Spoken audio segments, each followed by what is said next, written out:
రక్షించే వాక్యం అనే టీవీ కార్యక్రమాన్ని వీక్షిస్తున్న వీక్షకులందరికీ కూడా మన ప్రభు అయిన యేసుక్రీస్తు నామమున మీ అందరికీ కూడా నా హృదయపూర్వకమైన వందనాలు తెలియజేస్తున్నాను. అందరూ బాగున్నారండి? మీరందరూ బాగుండాలని ఈ దీన సేవకుడు ఈ టీవీ వర్తమానాలను అందిస్తున్నారు. మీరు సంతోషంగా, ఆనందంగా, ఆత్మీయంగా, బలంగా, స్థిరంగా దేవునిలో మరింత బలపడాలని దీన సేవకుడు పడుతున్న ఈ టీవీ ప్రోగ్రాం ప్రయాసను మీరు చూస్తున్నారనేటటువంటి విషయాన్ని నేను తెలియజేస్తున్నాను. మీకు ఏదైనా ప్రార్థన అంశాలు మీకున్నట్లయితే అనగా ఈ దీన సేవకుడితో ప్రార్థన చేయించుకోవాలని మీరు ఆశిస్తున్నట్లయితే టీవీలో నెంబర్ ఉంది కదండి, ఆ నెంబర్ మీరు చూడండి, సేవ్ చేసుకోండి. వాక్యం అంతా విన్న తర్వాత మీరు కాల్ చేసే ప్రయత్నం చేయండి. నేనే స్వయంగా ఫోన్ లిఫ్ట్ చేసి మీకోసం ప్రార్థన చేస్తాను. ఈరోజు మీరు ఆత్మీయంగా బలపడుటకు దేవుని ప్రణాళిక ఎంత గొప్పగా ఉంటుందో, దేవుని ప్రణాళిక మన జీవితంలో ఎంత గొప్పగా ఉంటుందో, ఆ దేవుని ప్రణాళిక మన జీవితంలో దేవుడు ఎలాగా చేయబోతున్నాడో ఇవన్నీ విషయాలను ఈరోజు వర్తమానంలో మీకు అందించాలని ఆశిస్తున్నాను. వాక్యంలోనికి వెళ్ళే ముందు దేవుని సహాయాన్ని కోరుకుందాం, ప్రార్థన చేద్దాం. నాతో పాటు మీరు కూడా ఈ ప్రారంభ ప్రార్థనలో ఏకీభవించవలసిందిగా కోరుతున్నాను. ప్రార్థన. ప్రేమ నమ్మకము కలిగిన మా ప్రియ పరలోకపు తండ్రి, మీకు స్తోత్రాలు. దివ్యమైన దేవ, ప్రతిరోజు ఈ ఆత్మీయ ఆహారాన్ని ప్రకటించేటటువంటి కృపను ఈ దీన సేవకుడికి అనుగ్రహించినందుకు వందనాలు. టీవీలో ఈ వాక్యం వింటున్న బిడ్డలందరినీ కనికరించి వారు నాయనా ప్రభా ఈ వాక్యాన్ని వింటూ ఆత్మీయంగా బలపడడానికి మీరే కృపతో నింపుతున్నందుకు స్తోత్రాలు. ఎవరి కష్టాల్లో బాధలు ఉన్నారో ఈ వాక్యము ద్వారా వారిని ఆదరించి బలపరిచి నడిపించమని యేసయ్య నామములో ఈ ప్రార్థనని వేడుకుంటున్నాం తండ్రి, ఆమేన్. రండి దేవుని వాక్యాన్ని మనము ధ్యానిద్దాం. నిర్గమకాండము 2వ అధ్యాయము 4 నుంచి 6 వచనాలు చదువుతున్నాను, జాగ్రత్తగా చూడండి. నిర్గమకాండము 2వ అధ్యాయం 4 నుండి 6 వచనాలు. వానికేమి సంభవించునో తెలుసుకొనుటకు వాని అక్క దూరముగా నిలిచి ఉండెను. ఫరో కుమార్తె స్నానము చేయుటకు ఏటికి వచ్చెను. ఆమె పనికత్తెలు ఏటునొడ్డున నడుచుచుండగా ఆమె నాచులోని ఆ పెట్టెను చూచి తన పనికత్తెనొకతను పంపించి దాన్ని తెప్పించి తెరచి ఆ పిల్లవాడిని చూచినప్పుడు ఆ పిల్లవాడు ఏడ్చుచుండగా చూచి వాని యందు కనికరపడెను. ఈరోజు ఈ నిర్గమకాండము 2వ అధ్యాయం 4 నుండి 6 వచనాలను మనము ధ్యానించే ప్రయత్నం చేద్దాం. మీరు గమనించారా, ప్రతిరోజు మనము ఇజ్రాయేలీయుల చరిత్ర నిర్గమకాండ పుస్తకాన్ని మనం ధ్యానిస్తూ ఉన్నాం. దేవుడు మనకు అనేకమైన ఆత్మీయ పాఠాలను మనకు నేర్పిస్తూ ఉన్నాడు. మోషే జీవిత చరిత్ర ప్రారంభించాం. ప్రతిరోజు ఈ మోషే జీవిత చరిత్రను మనం బహుక్షుణ్ణంగా బాల్యము నుండి మోషే జీవితం అది మన జీవితానికి ఏ విధమైన ఆత్మీయ పాఠాలు నేర్పిస్తుందో ఇవన్నీ వాక్యాలు ఇక నుంచి మనము ప్రకటించబోతున్నాం. మీరు వినండి, ఆత్మీయంగా బలపడవలసిందిగా కోరుతున్నాను. ఈరోజు దేవుని ప్రణాళిక ఎలా ఉంటుందో, దేవుని ప్రణాళిక ఎంత గొప్పదో, దేవుని ప్రణాళిక మన పట్ల దేవుడు ఎలా నెరవేర్చుకుంటాడో ఇవన్నీ విషయాలను మీకు తెలియజేసే ప్రయత్నం చేస్తున్నాను. దయచేసి గమనించండి. ప్రతి ఒక్కరి పట్ల దేవుని ప్రణాళికలు ఉన్నాయి. ప్రతి ఒక్కరి పట్ల దేవుని ప్రణాళికలు ఉన్నాయి. ఈ భూమి మీద ఏ ఒక్కరు కూడా యాక్సిడెంటల్గా రాలేదు. ఈ భూమి మీద ఏ ఒక్కరు కూడా ఆకస్మికంగా రాలేదు. ప్రతి ఒక్కరిని దేవుడు తన ప్రణాళిక చొప్పున, ప్రతి ఒక్కరిని దేవుడు తన ఉద్దేశము చొప్పుననే దేవుడు ఈ భూమి మీదకి పంపించాడు. అనగా నిన్ను, నన్ను, మనందరినీ కూడా దేవుడు ఒక ఉద్దేశం చేత, ఒక ప్రణాళిక చేత ఈ భూమి మీద పంపించాడు. తల్లి గర్భంలో ఒక బిడ్డ జన్మించడానికి, తల్లి గర్భంలో ఒక బిడ్డ జన్మించడానికి ఆ తల్లి గర్భంలో కొన్ని కోట్ల కణాలు తల్లి గర్భంలోనికి వెళ్ళడానికి ప్రయాసపడతాయంట. కానీ ఆ కోట్ల కణాల కన్నా దేవుడు ఒక్క కణముకే లేకపోతే 2 కణాలకే దేవుడు అవకాశాన్ని ఇచ్చి బిడ్డను జన్మింపజేస్తాడు. అనగా ఆ బిడ్డ పట్లనే దేవుడు గొప్ప ఉద్దేశాలు, దేవుడు గొప్ప ప్రణాళికలు ఎప్పుడు కలిగి ఉంటాడో తెలుసండి? తల్లి గర్భములో పిండముగా రూపింపబడక మునుపే నా కన్నులు నిన్ను చూచెను అని పరిశుద్ధ గ్రంథం సెలవిస్తుంది. అనగా మనము తల్లి గర్భములో ఇంకా పిండముగా రూపింపబడక మునిపే, ఇంకా ఎలాంటి ఫార్మేషన్ కాక మునిపే మనల్ని ఎవరు చూశారో తెలుసండి? దేవుడు చూశాడు. దేవుడు చూసి అప్పుడే తన ప్రణాళికను, అప్పుడే తన ఉద్దేశాలను దేవుడు మన పట్ల కలిగి ఉంటాడంట. చూడండి, మీరు గమనించారా? గర్భాన్ని మోస్తున్న ఆ తల్లికి తెలీదు తన బిడ్డ ఎలా ఉండబోతున్నాడో, లేకపోతే ఎలా ఉండబోతుందో, ఏ రూపం ఉంటుందో, ఎలా పుడతాడో, ఎలా పుడుతుందో, అసలు మగబిడ్డనా ఆడబిడ్డనా అని బిడ్డ జన్మించేంత వరకు ఆ తల్లికి తెలియదండి, ఎలాంటి టెస్టులు లేకపోతే. 9 నెలలు మోస్తుంది. ఒకవేళ తల్లి అనుకుంటుందా నేను ఈ బిడ్డకే జన్మనివ్వాలి అని తల్లి అనుకోగలదా అండి? తండ్రి అనుకోగలడా? లేదు కదండి. భార్యాభర్తలను ఇద్దరు ప్రేమించి దేవుడు ఆ బిడ్డను బహుమానంగా ఇస్తాడు. ఆ బిడ్డ పట్ల తల్లి తండ్రికి ప్రణాళిక లేకపోవచ్చేమో కానీ, తల్లి తండ్రికి ఉద్దేశాలు లేకపోవచ్చేమో కానీ, ఆ బిడ్డ పట్ల దేవునికి గొప్ప ఉద్దేశాలు, గొప్ప ప్రణాళికలు ఉన్నాయనే సత్యాన్ని గ్రహించాడు. అందుకనే ప్రతి తల్లి, ప్రతి తండ్రి తమ బిడ్డలను రోజు, ప్రభువా ఈ బిడ్డ పట్ల మీ ఉద్దేశాలేంటి, ఈ బిడ్డ పట్ల మీ ప్రణాళికలు ఏంటి, మీ ఉద్దేశాలు, మీ ప్రణాళికలు నా కుమారుడి జీవితంలో, నా కుమార్తె జీవితంలో నెరవేర్చు ప్రభువా అని ప్రతి ఒక్కరు ప్రార్థన చేయాలని. ఎందుకంటే దేవుని ప్రణాళిక అనేది చాలా ఉన్నతమైనదండి, చాలా శ్రేష్టమైనది. ఎలా ఉన్నతమైన ప్రణాళికో దేవుని ప్రణాళిక రోజు మోషే జీవితం ద్వారా ధ్యానిద్దాం రండి. నిర్గమకాండము 2వ అధ్యాయము 4 నుండి 6 వచనాలు మనం చదువుకున్నాం కదండి. ఫరో అనుకున్నాడు, ఇజ్రాయేలీయుల మగపిల్లల్ని చివరికి నదిలో చంపేయాలి, నదిలో పడేసి చంపేయాలి అని అనుకున్నాడు. ఎందుకంటే మొదటి ప్రయత్నం బెడిసి కొట్టింది, ఇజ్రాయేల్ని శ్రమ పెట్టే ప్రయత్నం చేశాడు, అయినా ఫరో వల్ల కాలేదు. రెండో ప్రయత్నం మంత్రసాలను పంపించే ప్రయత్నం చేశాడు, అయినా ఫలితం దొరకలేదు. మూడో ప్రయత్నం తమ బిడ్డల్ని, అనగా ఇజ్రాయేలుల బిడ్డల్ని, హెబ్రీయుల బిడ్డల్ని వారే తీసుకొని నదిలో పడేయాలి అనే పన్నాగం పన్నాడు ఫరో. ఫరోనే అంత జ్ఞానంగా ఆలోచిస్తే, ఫరోనే అంత కఠినాత్ముడుగా ఆలోచించేటటువంటి ఫరో ఆ విధంగా ఆలోచిస్తూ తన జ్ఞానాన్ని ప్రవర్తిస్తే, నా దేవుడు ఫరో కన్నా గొప్ప తెలివైన వాడు, సర్వభౌముడు. ప్రభుకు స్తోత్రం కలుగునుగాక. చూడండి, మనుషులు అనుకుంటారు నేను వేసే ప్లాన్ 100% సక్సెస్ అవుతుంది, నేను వేసే ప్లాన్ అతన్ని ఎలాగైనా పడేయాలి, ఆమెను ఎలాగైనా పడేయాలి, లేకపోతే అతని జీవితం ఎలాగైనా నాశనం చేయాలి, ఆమె జీవితాన్ని ఎలాగైనా నాశనం చేయాలి, వారి జీవితాలను, వారి కుటుంబాలను, వారికి పేరు లేకుండాని కొంతమంది దేవుని బిడల మీద ఎన్నో పన్నాగాలు, ఎన్నో ప్రయత్నాలు చేస్తారు. అలా దేవుని బిడల మీద పన్నాగాలు ప్రయత్నం చేసి దేవుని బిడలను, వారి సాక్ష్యాన్ని, వారి జీవితాన్ని, వారి యొక్క ఆర్థిక పరిస్థితులను, వీటన్నిటినీ కూడా నాశనం చేయాలని ఒకవేళ నువ్వు ఆలోచిస్తున్నట్లయితే, ఒక సేవకుడిగా చెప్తున్నాను, దేవుడు తన బిడ్డల పట్ల గొప్ప ప్రణాళికలు కలిగి ఉండేవాడు. దేవుడు తమ బిడ్డల పట్ల గొప్ప ఉద్దేశాలు కలిగి ఉన్నాడు. నీకే అంత జ్ఞానం ఉండి, నీకే అన్ని ఆలోచనలు ఉంటే, దేవుడు నమ్ముకున్న బిడ్డలు, వారి దేవుడు గొప్ప దేవుడు, సర్వభౌముడు.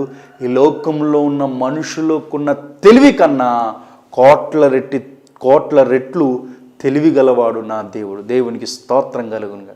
అందుకని చూసారండి, దేవుని యొక్క జ్ఞానము మనకి సృష్టిలో ఎంత అద్భుతంగా కనబడుతుంది. మనిషి కోసం దేవుడు అంటండి అన్నీ చేశాడంటండి. ఈ సృష్టి కూడా మనిషి కోసమే చేశాడు.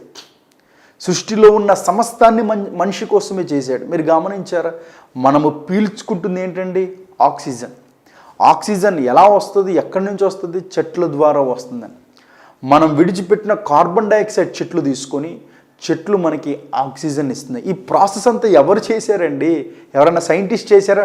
నేనే ఈ ప్రాసెస్ చేశాను అని చెప్పేసి ఎవరైనా సైంటిస్ట్ చెప్పగలరా? ఎవరి లోకంలో ఎంత జ్ఞానం గలవాడైనా చెప్పలేదు. అది ఎవరు చేశారు? దేవుడు చేశాడు ఆ ప్రాసెస్. దేవుడి కన్నా జ్ఞానం ఇంకెవరికైనా ఉంటుందో చెప్పండి? తల్లి గర్భంలో బిడ్డ పిండం అవ్వడం, ఆ పిండము నుండి 9 నెలలు అయిన తర్వాత ఆ బిడ్డ జన్మించడం, ఆ 9 నెలల ప్రాసెస్లో కాళ్ళు, చేతులు, కళ్ళు, ముక్కు, లోపల హార్ట్, కిడ్నీలు అన్ని భాగాలను దేవుడు ఎలా తయారు చేశాడండి? ఏ మనిషికైనా అసలు అర్థమవుతుందా? అందుకని దావీదు అంటాడు, నువ్వు కలుగజేసిన విధము చూడగా నాకు ఆశ్చర్యం, నాకు భయము పుట్టుచున్నది. అయా నీ జ్ఞానం ఎంత గొప్పదయా అని దావీదు దేవుణ్ణి ఘనపరుస్తూ ఉంటాడు. అనగా ఈ లోకంలో మనుషుల జ్ఞానం కన్నా నా దేవుని జ్ఞానము చాలా చాలా 1000 కోట్ల రెట్లు గొప్పది అనే విషయాన్ని మీకు తెలియచేస్తున్నా. ఫరో అనుకున్నాడు, ఇంకా ఈ పసిబిడ్డలను, మగబిడ్డలను నైలు నదిలో వారి పడేస్తారు, నా ప్లాన్ సక్సెస్ అవుతుంది అని అనుకున్నాడు. కానీ అండి, ఫరో కన్నా కోట్ల రెట్లు జ్ఞానం గలవాడు నా దేవుడు. ఆయన సర్వభౌముడు. మన శత్రువుల జ్ఞానము కంటే కోట్ల రెట్లు జ్ఞానం గలవాడని నా దేవుడు. అంత గొప్ప దేవుడని నా దేవుడు. మోషే పట్ల దేవుడు ఎంత గొప్ప ప్రణాళికలు కలిగి ఉన్నానో మనం చూసే ప్రయత్నం చేద్దాం. మోషేను నది ఒడ్డులో ఉంచినప్పుడే మోషేను తన తల్లి ఆ నైలు నది ఒడ్డు దగ్గర జమ్ము పెట్టే కీలు పూసి ఆ జమ్ము పెట్టెలో మోషేను ఉంచి ఆ ఒడ్డున ఉంచిందంటాడు. మోషే తల్లి తను తీసుకోవాల్సిన జాగ్రత్తలన్నీ తీసుకొని ఒక ప్రార్థన చేస్తూ తన బిడ్డను ఆ నైలు నది ఒడ్డున దగ్గర ఉంచింది. ఆ సమయానికి అదే రోజు ఎవరు స్నానానికి వస్తున్నారో తెలుసండి? ఫరో కుమార్తె తనతో పాటు ఉన్న కొంతమంది ఆ నైలు నది దగ్గరనే స్నానం చేయడానికి వారు వచ్చారు. అదే సమయంలో ఫరో కుమార్తె తన పనికెత్తలు అదే సమయంలో, అనగా మోషేను తన తల్లి ఆ నది ఒడ్డు దగ్గర పెట్టే సమయంలోనే వారు రావడం ఏంటి? ఇది దేవుని ప్రణాళిక. దేవుని యొక్క ప్రణాళిక ఎంత గొప్పగా ఉందో చూడండి. మోషే తల్లి ఏమో తన కుమారుణ్ణి మోషేను ప్రభువా అని ప్రార్థన చేసి జమ్ము పెట్టి తీసుకొని కీలు పూసి ఆ ఒడ్డులో ఉంచడం ఏంటి? అదే రోజు అదే సమయానికి ఫరో కుమార్తె తన పనికత్తలు స్నానం రావడం ఏంటి? దీని వెనకాల దేవుని ప్రణాళిక ఉన్నది అని ప్రభు పేరట మనవి చేస్తున్నాం. రెండవదిగా, ఇప్పుడు మోషే తల్లి అక్కడ పెట్టింది, ఫరో కుమార్తె తమ పనికత్తలు స్నానం చేయడానికి వచ్చారు. రెండవదిగా, ఈ కుమారుడు మోషే ఎవరు తీసుకుంటారో, ఈ మోషేను ఎవరు చేర్చుకుంటారో, ఈ మోషే ఎక్కడికి వెళ్తాడో కనిపెట్టుకోవడానికి కోసం మోషే తల్లి అయిన యొకెబెతు తన కుమార్తె అయిన మిరియామును అక్కడ ఉంచింది. దీని వెనకాల కూడా దేవుని గొప్ప ప్రణాళిక ఉందండి. ఆ గొప్ప ప్రణాళిక అంతా కూడా మీకు వివరించబోతున్నా. ఇప్పుడు మోషే, మిరియాము, ఫరో కుమార్తె, దేవుని ప్రణాళికలో దేవుడు ఎవరెవరిని వాడుకుంటున్నాడో తెలుసండి? మోషే తల్లి అయిన యొకెబెతును, అనగా మోషేను రక్షించుకోవడానికి, మోషేను కాపాడడానికి దేవుడు మోషే పట్ల ప్రణాళికలు కలిగి ఉండి ఎవరిని వాడుకోబోతున్నాడో గ్రహించవలసిందిగా కోరుతున్నాను. ఒకవైపు దేవుడు తన తల్లి అయిన, అనగా మోషే తల్లి అయిన యొకెబెతును దేవుడు వాడుకున్నాడు. ప్రార్థించి అదే సమయంలో అక్కడే పెట్టాలి అని దేవుడు ప్రేరేపణిచ్చాడు. రెండోది, మోషేకు ఏమి జరగబోతుందో తెలుసుకొనుటకు మిరియామును తల్లి ఉంచిందే కానీ అటువంటి ఆలోచన, అటువంటి ప్రేరేపణిచ్చింది కూడా దేవుడే. ఇప్పుడు మోషేను ఖచ్చితంగా ఫరో కుమార్తె పనికత్తలు స్నానానికి వస్తారు అని దేవుడికి తెలుసు. కాబట్టి ఆ సమయాన్ని దేవుడు వీరందరినీ కూడా ఏర్పాటు చేసుకోబోతున్నాడు. ఇప్పుడు ఫరో కుమార్తె స్నానం చేయడానికి వచ్చింది, పనికత్తలు వచ్చారు. ఫరో కుమార్తె నదిలో దిగగానే తన కళ్ళంటండి ఆ నాచు దగ్గర ఉన్న ఆ ఒడ్డు దగ్గర ఉన్న ఆ పెట్టె దగ్గరికి ఫరో కుమార్తె యొక్క కన్నులు వెళ్ళి ఆ పెట్టె దగ్గర పడ్డాయంటండి. అంటే ఆ పెట్టెను చూసిందంటండి. చూడండి, ఆ నది అంటే ఎన్నో ఉంటాయి, చుట్టుపక్కల ఎన్నెన్నో ఉంటాయి. కానీ ఫరో కుమార్తె అదే సమయంలో ఆ జమ్ము పెట్టెను చూడడం ఏంటి, ఆ పనికత్తులకి ఎవరికి కనబడలా, ఫరో కుమార్తెకు మాత్రమే కనబడింది. ఇది దేవుని యొక్క ప్రణాళిక. దయచేసి గమనించండి. ఈరోజు ఈ వాక్యం వింటున్న సహోదరుడా సహోదరు, నువ్వు దీవించబడ్డావు అంటే, నువ్వు ఆశీర్వదించబడ్డావు అంటే, నువ్వు ఒక ఉన్నతమైన స్థితిలో ఉన్నావు అంటే, ఒక మంచి ఉద్యోగాన్ని పొందుకున్నావు అంటే, ఒక మంచి వ్యాపారం చేయగలుగుతున్నావు అంటే, ఒక ఉన్నతమైన స్థానంలో నువ్వు ఉన్నావంటే, దేవుడు నిన్ను దీవించడానికి, నిన్ను ఆశీర్వదించడానికి, నిన్ను ఉన్నతమైన స్థానంలో పెట్టడానికి ఆయా వ్యక్తులను దేవుడు వాడుకున్నాడు. ఇది గ్రహించావా? నీకు రావాల్సిన ఉద్యోగం మరెవరికో రావాలి, కానీ దేవుడు ఆ యజమానుడి పట్ల, నీ పట్ల దయ ఉంచి, నీ పట్ల కనికరాన్ని చూపించి, నీ పట్ల ప్రత్యేకమైన శ్రద్ధ ఉండేటట్లు దేవుడు ఆ యజమానుణ్ణి, అనగా మీ సార్ గారిని కావచ్చు, మీ మేడం గారిని కావచ్చు, మీకు ఎవరైతే ఉద్యోగం ఇచ్చారో వారిని దేవుడు వాడుకొని మీకు ఆ ఉద్యోగాన్ని ఇప్పించాడు. తెలుసా అండి విషయం? చాలామంది అనుకుంటారు, నేను సాధించాను, నాకు ఉద్యోగం వచ్చింది, నాకు ర్యాంక్ వచ్చింది, నాకు పలానా సాఫ్ట్వేర్ కంపెనీలో పలానా ఉద్యోగం వచ్చింది, సెంట్రల్ గవర్నమెంట్లో జాబ్ వచ్చింది, స్టేట్ గవర్నమెంట్లో జాబ్ వచ్చింది అని సంతోషపడతారు. నిజంగా సంతోషమే. అలా రావడానికి దేవుడే కారణం అని గ్రహించి, నీకు ఆ ఉద్యోగం రావడానికి దేవుడే కారణము అని గ్రహించవలసిందిగా కోరుతున్నా. నీకు ఆ స్టేట్ గవర్నమెంట్, ఆ సెంట్రల్ గవర్నమెంట్, ఆ సాఫ్ట్వేర్ జాబ్ రావడానికి దేవుని ప్రణాళిక నీ మీద ఉన్నది కాబట్టే నీకు ఆ ఉద్యోగం వచ్చింది. ఆ ఉద్యోగం ఎవరికో రావాలి, నీకన్నా ముందున్న వారికి ఎవరికో రావాలి, కానీ ఆ యజమానుడికి దేవుడు నీ పట్ల ప్రత్యేకమైన శ్రద్ధ కలిగేటట్లుగా దేవుడు ఆ యజమానుని వాడుకున్నాడు అనే విషయాన్ని గ్రహించవలసిందిగా కోరుతున్నాను. నిజమే కదండి. ఈరోజు ఒక సమృద్ధి అయిన జీవితం జీవిస్తున్నారంటే మీరు గమనించండి, ఒక్కసారి మీ జీవితాన్ని వెనక్కి చూడండి. కొంతమందిని దేవుడు మిమ్మల్ని ఆశీర్వదించడానికి వాడుకున్నాడు. కొంతమంది పట్ల, మీ పట్ల వారికి దయ కలిగేటట్లు దేవుడు చేశాడు.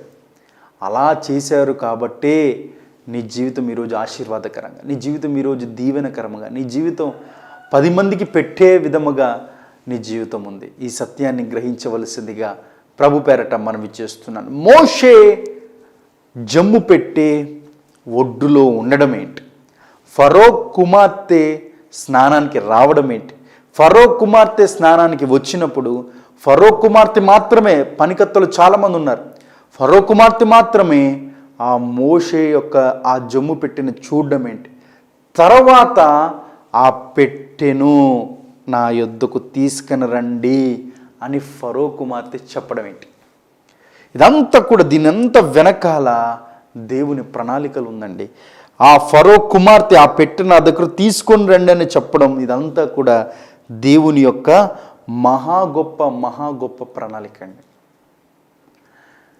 ఒకవేళ అక్కడ పెట్టుంది, ఆ పెట్టెలో ఏముందో ఏంటో నాకెందుకు, అంత అవసరమా అని ఫరో కుమార్తె బహుశా అలా ఆలోచించి ఉంటే పరిస్థితులు ఎలా ఉండేటివోనండి. కానీ ఫరో కుమార్తెలో దేవుడు ఆ ప్రేరేపణ పెట్టి తన ప్రణాళికను నెరవేర్చుకోవడానికి దేవుడు ఫరో కుమార్తెను వాడుకున్నాడు. కాబట్టి మన జీవితాల్లో దేవుని ప్రణాళిక ఎలా ఉంటుందో, ఎలా ఉండబోతుందో మనకు తెలియదు. కాబట్టి మన జీవితం అంతా కూడా దేవుని ప్రణాళికలో నెరవేర్చబడాలి అని మనం ఖచ్చితంగా ప్రార్థన చేయాలి. రెండవదిగా, ఏ తల్లి అయితే, ఏ తండ్రి అయితే తమ బిడ్డల కోసం ప్రార్థిస్తూ, ప్రభువా మా ఉద్దేశాలు కాదు నాయన, మా చిత్తము కాదు నాయన, మా జ్ఞానము కాదు నాయన, మీరు మాకు ఈ బిడ్డలను ఇచ్చారు, ఈ బిడ్డల పట్ల మీ ఉద్దేశాలు, మీ ప్రణాళికలు ఏవైతే ఉన్నాయో అవి మాత్రమే నెరవేర్చండి ప్రభు అని ప్రార్థన చేస్తే, అలా ప్రార్థన చేసి ప్రభుకు అప్పగిస్తే దేవుడు మీ బిడ్డల పట్ల తన ప్రణాళికలు తన చిత్తాన్ని నెరవేర్చుకుంటాడు. కానీ కొంతమంది దేవుని చిత్తానికి అవకాశం ఇవ్వరు. దేవుని ప్రణాళిక మా బిడ్డల్లో జరగాలని ఆశపడరు, కానీ తమ ఆలోచనలకు వెళ్ళిపోతూ ఉంటారు. తమ ఆలోచనలే జరిగించాలని అనుకుంటూ ఉంటారు. ఆశగల ప్రాణాన్ని దేవుడు తృప్తిపరుస్తాడు. అదే సమయంలో అసలు ఆ బిడ్డ పట్ల దేవుడు ఏం ఉద్దేశం కలిగి ఉంటున్నాడో అది తెలుసుకోవాల్సిన బాధ్యత ప్రతి తల్లిది, ప్రతి తండ్రిది, ప్రతి ఒక్కరిది. చూడండి, ఒక దంపతులను మీకు చూపిస్తాను, ఎంత అద్భుతంగా వారు ప్రార్థన చేశారో. మీరు న్యాయాధిపతులు తీసుకునే ప్రయత్నం చేయండి. న్యాయాధిపతుల గ్రంథము 13వ అధ్యాయం. న్యాయాధిపతుల గ్రంథము 13వ అధ్యాయములో మనము చూస్తూ ఉన్నాం 8వ వచనములు. అందుకు మనోహ, నా ప్రభువా, నీవు పంపిన దైవజనుడు మరలా మా యొద్దకు వచ్చి పుట్టబోవు ఆ బిడ్డకు మేము ఏమి చేయవలెనో దాని మాకు నేర్పునట్లు దయచేయుమని యెహోవాను వేడుకొనగా. ఇక్కడ మనం ఒక అద్భుతమైన ఆత్మీయ దంపతులను మనం చూస్తూ ఉన్నాం. ఎవరో తెలుసండి? మనోహ భార్య. ఎవరు ఈ మనోహ భార్య? చెప్పే ప్రయత్నం చేయండి. చాలా మందికి దేవుని బిడ్డలుగా పిలబడుతూ ఉంటారు, ప్రార్థనకి వెళ్తారు, క్రమం తప్పకుండా మందిరానికి వెళ్తారు, కానీ బైబిల్ని ఎక్కువగా నేర్చుకోలేని వారు ఉంటారని. ఈరోజు ఈ ప్రశ్న మిమ్మల్ని అడుగుతున్నాం. మనోహ భార్య, వీరికి పుట్టిన బిడ్డ ఎవరో చెప్పండి. ఒకవేళ మీరు చెప్పినట్లయితే చాలా సంతోషం. ఒకవేళ మీరు చెప్పలేని పరిస్థితిలో ఉన్నట్లయితే బైబిల్ని క్రమంగా, పూర్తిగా, చక్కగా, జాగ్రత్తగా, భయభక్తులతో చదవలసిందిగా ఒక దైవ సేవకుడిగా మీకు పిలుపునిస్తున్నాను. బైబిల్ని మనం బాగా చదువుదామండి. బైబిల్ని బాగా చదివితే ఎలాంటి పరిస్థితులు, ఏ పరిస్థితులు గుండా దేవుడు తన భక్తుల చేత ఏ విధంగా రాయించాడో, ఏ విధంగా చరిత్రలు ఉన్నాయో మనకు అర్థమవుతుంది. ఈరోజు మనోహ భార్య గురించి మీకు తెలియజేస్తున్నాను. ఎవరు ఈ మనోహ భార్య? ఒకప్పుడు పిల్లలు లేనివారు, పిల్లలు లేక బాధపడుతున్న దంపతులు. ఈ పిల్లలు లేక బాధపడుతున్న దంపతులు ఒక మంచి పని చేశారు. ఏంటో తెలుసా అండి? ప్రార్థన చేశారు. దయచేసి గమనించండి. గర్భఫలము దేవుడిచ్చు బహుమానం. దేవుడిస్తాడండి, నమ్మండి. ఒకవేళ ఈ మాటలు వింటున్న ప్రియ దంపతులు, మీకు పిల్లలు లేరని బాధపడుతున్నారా? పిల్లలు పుట్టట్లేదని ఇంకా నిరాశపడుతున్నారా? పిల్లలు పుడతారో లేదో అని ఆందోళన చెందుతున్నారా? భవిష్యత్తు పట్ల చింతిస్తున్నారా? అయితే చింతించమాకండి, ఆందోళన చెందమాకండి, భయపడకండి, నిరుత్సాహపడకండి. నేను ప్రకటిస్తున్న నా దేవుడున్నాడు. ఆయనే నా ప్రభు యేసుక్రీస్తు. ఆయన మంచి దేవుడు, మంచి చేసే దేవుడు, అందరికీ మంచి చేసే దేవుడు. ఆయనకు ప్రార్థిస్తే ఆయన ఏది అడిగినా ఆయన ఇచ్చే దేవుడు ఉన్నాడు. బైబిల్లో మాట ఉంటుంది, నాకు మొర్రపెట్టండి నేను మీకు ఉత్తరం ఇస్తాను అని దేవుడు చెప్పాడు. కాబట్టి మీకు పిల్లలు లేరనేటటువంటి సమస్య మీకు ఉన్నట్లయితే మీరు దేవుణ్ణి అడగండి. దేవా, పిల్లలు లేనివారు మీకు మొర్రపెడితే బిడ్డలు మీరే ఇస్తారు అనే మాట బైబిల్లో ఉన్నది కదా నాయన. గర్భఫలము యెహోవా ఇచ్చు బహుమానము కదా ప్రభు, మమ్మల్ని కూడా కనికరించి మాకు పిల్లల్ని ఇవ్వండి అయ్యా అని మీరు ప్రార్థన చేయండి అమ్మా. అయ్యా, ఖచ్చితంగా దేవుడు మీదిటికి సంవత్సరం కల్లా మీకు శ్రేష్టమైన బిడ్డను దేవుడు దయచేయబోతున్నాడు. నమ్మినట్లయితే ప్రభువుని స్తుతించండి.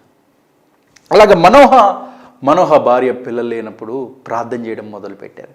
అలా ప్రార్థన చేసినప్పుడు దేవుడు తన దూతను పంపించాడు. తన దూతను పంపించి మీకు ఒక బిడ్డ జన్మిస్తాడు అని మనోహ భార్యకు దేవుని యొక్క దూత, దైవజనుడు వచ్చి చెప్పినప్పుడు మనోహ భార్య తన భర్త అయిన మనోహకు చెప్పింది. అప్పుడు వీళ్ళిద్దరూ ఒక నిర్ణయం తీసుకున్నారు, మరలా ప్రార్థన చేస్తున్నారు. ఏం ప్రార్థన తెలుసండి? న్యాయాధిపతుల గ్రంథము 13వ అధ్యాయము 8వ వచనం. అందుకు మనోహ, నా ప్రభువా, నీవు పంపిన దైవజనుడు మరలా మా ఎద్దుకు వచ్చి పుట్టబో ఆ బిడ్డకు మేము ఏమేమి చేయవలనో దాన్ని మాకు నేర్పునట్లుగా దయచేయమని యెహోవాను వేడుకొనగా. మనోహ ప్రార్థన చేస్తున్నాడు, ప్రభువా, మీరు మా గర్భఫలం ఇస్తారని మాటిచ్చారు నాయన, వందనాలు. అయితే ఆ బిడ్డ మీరిచ్చే బిడ్డ, ఆ బిడ్డ మీరు మాకు బహుమానంగా ఇచ్చే బిడ్డ. ఆ బిడ్డ పుట్టబో ఆ బిడ్డ కొరకు మేమేం చేయాలి, మేము ఎలా పెంచాలి, మీ ప్రణాళికలో ఎలా పెంచాలి, మీ ఉద్దేశాల పరంగా మేము ఎలా పెంచాలి, అటు విధంగా మాకు నేర్పించు నాయనా, మరలా నీ దూతను పంపి అని మనోహ ప్రార్థన చేశారండి. ఎంత అద్భుతమైన ప్రార్థన అండి. ఇంకా బిడ్డ పుట్టలేదు, పుట్టబోయే బిడ్డ కోసం ప్రార్థన చేసిన అద్భుతమైన ఆత్మీయ తల్లిదండ్రులుగా మనోహ భార్య మనకి కనబడతారు. దేవుని ప్రణాళికలో ఉన్న బిడ్డను మీరు ఇస్తున్నారు నాయన, వందనాలు. ఆ మీ ప్రణాళిక నా బిడ్డ జీవితంలో ఎలా నెరవేర్చాలి ప్రభువా అని మనోహ ప్రార్థన చేసిన మనం చూస్తూ ఉన్నాం. అలాగే ప్రతి తల్లి ప్రతి తండ్రి తమ బిడ్డల జీవితంలో దేవుని ప్రణాళికే నెరవేరాలి అని ప్రార్థన చేయాలి. మోషేను దేవుడు కాపాడుకోవడానికి, మోషే పట్ల దేవుని ప్రణాళికలు నెరవేర్చడానికి దేవుడు ఫరో కుమార్తెను వాడుకున్నాడు. ఫరో కుమార్తె ఏటి యొద్దకు స్నానానికి రావడం, మోషేను ఫరో కుమార్తె మాత్రమే చూడడం, ఆ ఫరో కుమార్తెనే ఆ పెట్టె నా యొద్దకు తీసుకురండి, లేకపోతే మీరు తీసుకెళ్ళిపోండి నాకు ఇక్కడ పెట్టె కనబడుతుందని చెప్పలా, నా యొద్దకు తీసుకురండి అని చెప్పడం. ఆ మోషే అనగా ఆ పెట్టెలో ఉన్న మోషేను ఫరో కుమార్తెని ఆ పెట్టె ఓపెన్ చేసి చూడడం అంటే అర్థం ఏంటో తెలుసండి. ఏ పిల్లోడైతే అనగా మగపిల్లలు చంపేయాలి అని ఫరో కుట్ర పన్ని పన్నాగం పన్ని మగపిల్లలను హెబ్రీల మగపిల్లలను నదిలో పడేయండి అని ఆగిస్తే దేవుని ప్రణాళిక ఎంత గొప్పది చూడండి. ఎవరైతే ఆగిచ్చారో వారి ఇంటిలోనికే క్షేమంగా సురక్షితముగా ఆరోగ్యకరముగా తీసుకుని వెళ్ళడానికి దేవుడు అనుమతించాడండి. దేవునికి స్తోత్రం కలుగునుగాక. ఎంత గొప్ప దేవుడు అండి. మన దేవుని ప్రణాళిక మనకు అర్థం కాదండి. అర్థం కానంతగా దేవుడు మన పట్ల అంత గొప్ప ప్రణాళిక కలిగి ఉంటాడు. ఆ ప్రణాళికలో దేవుడు పరిస్థితులను తన చిత్త ప్రకారంగా మార్చుకుంటూ మనకు అది కష్టం కావచ్చు, నష్టం కావచ్చు, బాధ కావచ్చు, ఇబ్బంది అవ్వచ్చు, మనల్ని ముంచేసే పరిస్థితుల్లోకి రావచ్చేమో, కానీ వాటన్నిటిని దేవుడు తన ప్రణాళికలో మార్చుకొని మనకు మేలు, మనకు క్షేమకరమైనవే చేస్తాడు. రోమీలకు రాసిన పత్రిక 8వ అధ్యాయం 28వ వచనంలో మాట ఉంటుంది, దేవుని ప్రేమించు వారికి అనగా ఆయన సంకల్పం చొప్పున పిలువబడే వారికి సమస్తము సమకూడి మేలు కలుగుటకే జరుగుచున్నది. అనగా దేవుని ప్రణాళికల్లో నువ్వు ఉన్నావా, నీ జీవితంలో సమస్తం దేవుడు మేలే చేస్తాడు. కాబట్టి దేవుని ప్రణాళికలు గుర్తించి ఆ ప్రకారంగా మీరు జీవించవలసిందిగా ప్రభు పేరట మనవి చేస్తున్నాను. రండి ప్రార్థన చేసుకుందాం. ప్రేమగల తండ్రి, దయగల దేవానికి స్తోత్రం. నీ ప్రణాళిక ఎంత గొప్పది నాయన, ఎంత గొప్పదినైనా నీ ప్రణాళికను, నీ ఉద్దేశాలు, ఇవన్నీ విషయాలు మీరు మాతో ఈరోజు మాట్లాడినందుకు స్తోత్రం. మోషే పట్ల మీ ప్రణాళిక ఉంది కాబట్టి మోషేను ఎవ్వరు ఏం చేయలేకపోయారు. నదిలో తల్లి వదిలిపెట్టినప్పటికీ నాయన మోషేను క్షేమంగా నాయన సురక్షితముగా ఫరో కుమార్తె యొద్దకు మీరు నడిపించారు. ఎంత గొప్ప ప్రణాళిక నాయన. ప్రతి ఒక్కరి పట్ల మీరు గొప్ప ప్రణాళికలు కలిగి ఉన్నారు. అది గుర్తించి ప్రతి ఒక్కరు నీ చిత్త ప్రకారంగా జీవించటకు సహాయం చేయమని యేసయ్య నామములో ప్రార్థన వేడుకుంటున్నాం తండ్రి, ఆమేన్. ఇప్పటి వరకు దేవుని ప్రణాళిక ఏంటో అనేటటువంటి శక్తివంతమైన వాక్యాన్ని మీరు విన్నారు కదండి. ఈ వాక్యాలు మీకు ఆత్మీయంగా ఉన్నట్లయితే ఈ ప్రోగ్రాంకి, ఈ టీవీ ప్రోగ్రాంకి స్పాన్సర్ చేయవలసిందిగా కోరుతున్నాను. ఇది భారభరితమైన పరిచర్య. టీవీ పరిచర్య అంటే చాలా భారభరితమైనది. మీ వద్దకు వాక్యాన్ని నేను దేవుని యొక్క కృపతో, దేవుని యొక్క శక్తితో తీసుకొస్తున్నాను. ఈ వాక్యం అనేక మందికి ఆశీర్వాదకరంగా ఉండాలంటే మీలో కొన్ని కుటుంబాలు ఈ దీన సేవకుడికి సహకరించగలిగినట్లయితే ఇలాంటి వాక్యాలు అనేక మందికి దీవెనకరంగా మారుతాయి. కాబట్టి మీరు ఈ టీవీ ప్రోగ్రాంకి, ఈ సేవకుడికి ప్రోత్సహిస్తారని పిలుపునిస్తున్నాను. టీవీలో కనబడుతున్న నెంబర్ ఉంది కదండి, ఆ నెంబర్ మీరు నోట్ చేసుకోండి, కాల్ చేయండి. మీరు ఎలా స్పాన్సర్ కానీ మీరు ఎలా సహకరించగలరో మేము మీకు తెలియజేస్తాం. ఈ సేవకుడితో ప్రార్థన చేయించుకోవాలనుకుంటే కాల్ చేయండి, మీకోసం ప్రార్థన చేస్తాం. మరలా రేపు ఇదే సమయం మనందరం కలుసుకుందాం. అటు దేవుని యొక్క మహాకృప మనందరికీ సదాకాలము తోడైనను గాక. God bless you all.